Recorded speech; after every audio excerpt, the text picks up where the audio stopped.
Liberal Viewer presents. So the prisoner realignment law California passed last year was one of the biggest criminal justice reforms in decades, shifting responsibility for thousands of lower-level offenders from state prisons to the local county governments where the offenders live. When I read the new law, I was actually hopeful because some of the lessons I'd learned during my years as a criminal defense attorney were actually written right into the law, like the part that said, quote, criminal justice policies that rely on building and operating more prisons to address community safety concerns are not sustainable and will not result in improved public safety, unquote. Or the part that said, quote, California must reinvest its criminal justice resources to support community-based corrections programs and evidence-based practices that will achieve improved public safety returns on this state's substantial investment in its criminal justice system, unquote. But as good as the language in the law was for saying the old lock-'em-up strategy has failed and that evidence-based alternatives to jail are the only sustainable option, all that language was just contextual, with the real power to implement the law put in the hands of the local governments at the county level, starting with a special committee of local criminal justice officials who put together a plan to recommend to the elected county board of supervisors, who ultimately decide how to spend the state money the counties get to pay for their new criminal justice responsibilities. So I decided to attend the meetings of this special committee of local criminal justice officials deciding how to spend Sacramento's realignment money, and when they decided by a 4-3 vote to give almost half the money to the county sheriff to reopen an old expensive jail instead of spending the money on the alternatives to incarceration that increase public safety by reducing recidivism, I went to my county board of supervisors last fall and told them it was a big mistake, as you can see in this clip. It's a big mistake, especially when the jail costs $700,000 a month, every month, even now in the beginning when it's completely unnecessary.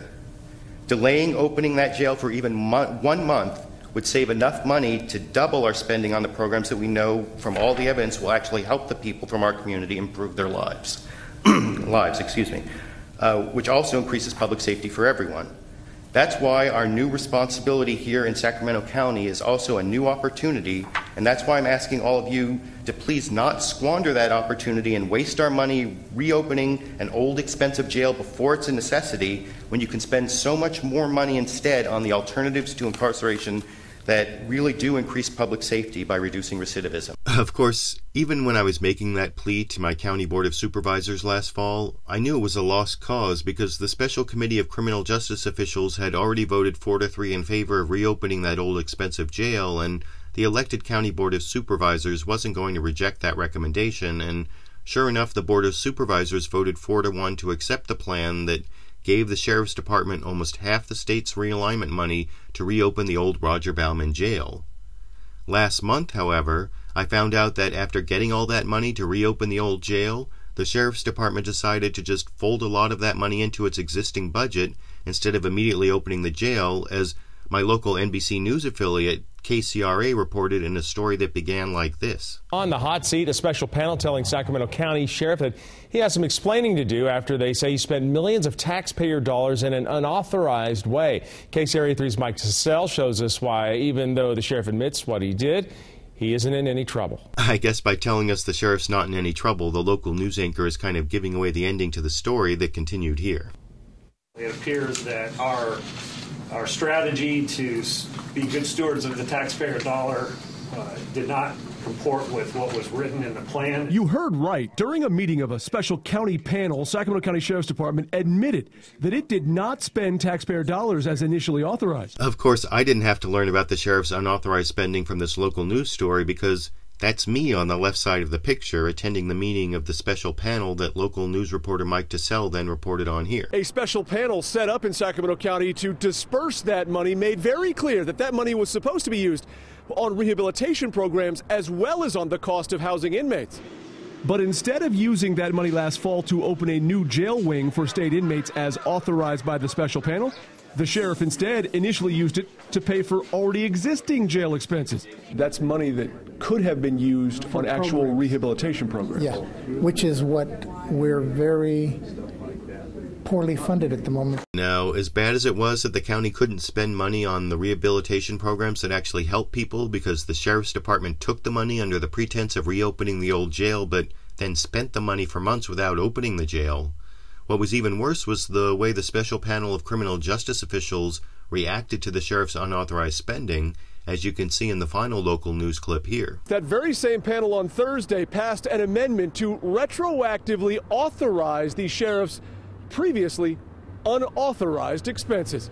In Sacramento County, Mike Tassell, KCRA3 reports. Now, Sheriff Jones defended his actions by saying that by delaying the opening of a previously closed detention facility, his department saved the county over $1 million. Regardless, he says he's promising to be more honest and direct in future spending. I guess when even the local news anchor is pointing out the dishonesty of the sheriff's department, it's gotten pretty bad, and retroactively authorizing the sheriff's unauthorized spending seemed like not enough of a consequence for that dishonesty to me, so I decided to go back to my elected county board of supervisors to try to get a better response to the sheriff's big bait and switch, which I reminded the board about in the part of my statement to them you can see here.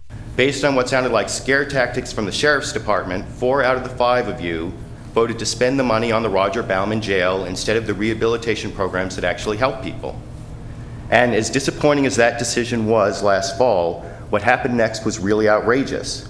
As you know by now, the Sheriff's Department delayed opening the Roger Bauman jail, just like a lot of us had asked, but instead of spending the money on helping people, the Sheriff's Department just spent all the money anyway. Now, I don't know if what the Sheriff's Department did is actually a violation of Penal Code Section 504, but I do know if what the Sheriff's Department but I do know this board has to impose some kind of consequence on the Sheriff's Department if you want to say you're actually supervising anything.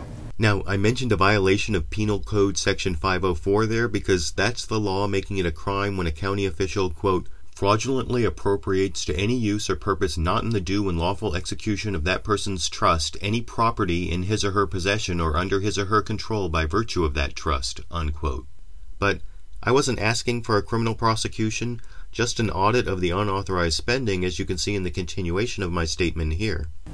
You need at least an audit investigating this unauthorized spending. After all, this criminal justice system is based on imposing consequences on those who don't follow the law, so it would be pretty hypocritical to let the sheriff violate the legally passed plan without any consequences. I mean, if I'm pulled over by the sheriff for speeding, should my defense be that the speed limit should be retroactively increased? Of course not. So please don't vote to just retroactively authorize the sheriff's unauthorized spending, or you really shouldn't be calling yourself supervisors anymore because you're not supervising. Of course, my impassioned plea there to my county board of supervisors failed, with the same 4 out of 5 supervisors voting to retroactively authorize the sheriff's unauthorized spending who'd also voted for the sheriff's original cover story about reopening that old jail, and about the only response I got to my statement about the Sheriff's Department violating the legally passed plan and possibly Penal Code Section 504 was the exchange between Supervisor Susan Peters and the lawyer for the county, Robert Ryan, that you can see here. Question for Mr. Ryan. The last 2 speakers accused the sheriff of violating the law, and I'm wondering if you have... Well, those were the words. Those were the words. What happened in is that a 2 specific plan got written and approved by the Board of Supervisors, and that this is an attempt to provide the flexibility that probably should have been written into the plan to begin with, and I think corrections will be made in the next plan before the board. So. Thank you. Now, that response from the county council doesn't really make sense, because saying the supervisors shouldn't have restricted the sheriff's spending authority in the first place doesn't really answer the question of whether what actually happened violated the law, and more importantly, it does nothing to keep the Sheriff's Department accountable for spending in the future, all of which just doesn't seem right to me, but I want to know what you think. Should the only consequence for a sheriff's unauthorized spending really be just retroactive authorization? And on the bigger question, how can the criminal justice system institute the alternatives to incarceration that really work when all the power is behind those whose budgets depend on the old failed lock 'em up approach? I YouTube, you decide.